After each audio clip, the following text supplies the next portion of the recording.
ಕೆಲವೊಮ್ಮೆ ಕಲ್ಮಶ ಇಲ್ಲದೆ ಇರೋ ಮನಸ್ಸುಗಳು ಕಲ್ಮಶ ಇಲ್ಲದೆ ಇರೋ ವ್ಯಕ್ತಿಗಳನ್ನ ತಾವಾಗೇ ಹುಡ್ಕೊಂಡು ಬರ್ತವೆ. ಕೆಲವೊಬ್ರು ಇದಕ್ಕೆ ಗಮ್ಯ ಅಂದ್ರೆ ಮತ್ತೊಬ್ರು ಪ್ರೇಮ ಅಂತಾರೆ. ವಿಷ್ಣು ರಾಮ ಆಗಿದ್ದಾಗ ವನವಾಸ ತಪ್ಪಲಿಲ್ಲ, ಕೃಷ್ಣ ಆದಾಗ್ಲೂ ಕಷ್ಟಗಳು ಬಿಡ್ಲಿಲ್ಲ. ಜೀವ ಒಂದೇ ಆದ್ರೂ ಜೀವನಗಳು ಬೇರೆ ಬೇರೆ. ಎದೆ ಭಾರಾದಾಗ ಕಣ್ಣೀರು ಎಷ್ಟು ಮುಖ್ಯನೋ, ಬದುಕು ಒಂಟಿಯಾದಾಗ ಭರವಸೆಗಳು ಅಷ್ಟೇ ಮುಖ್ಯ. ಬದುಕು ಜಟಕ ಬಂಡಿ, ವಿಧಿ ಅದರ ಸಾಹೇಬ. ಏನ್ ನಡಿಬೇಕೋ ಅದೇ ನಡೆಯುತ್ತೆ.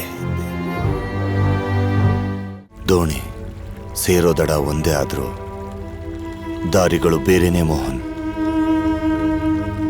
ಭೂಮಿ ಎಷ್ಟೇ ತಿರುಗಿದ್ರೂ ಮನುಷ್ಯ ಬೀಳಲ್ಲ. ಅದು ಭೂಮಿಗೆ ಮನುಷ್ಯನ ಮೇಲಿರೋ ಪ್ರೀತಿ.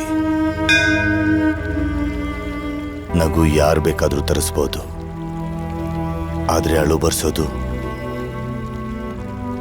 ಮನಸ್ಸಿಗೆ ಹತ್ರ ಆದವ್ರು ಮಾತ್ರ.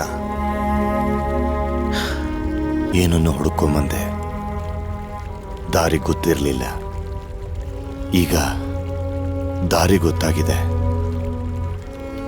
ಏನನ್ನು ಹುಡುಕ್ಬೇಕು ಅಂತ ಗೊತ್ತಾಗ್ತಿಲ್ಲ.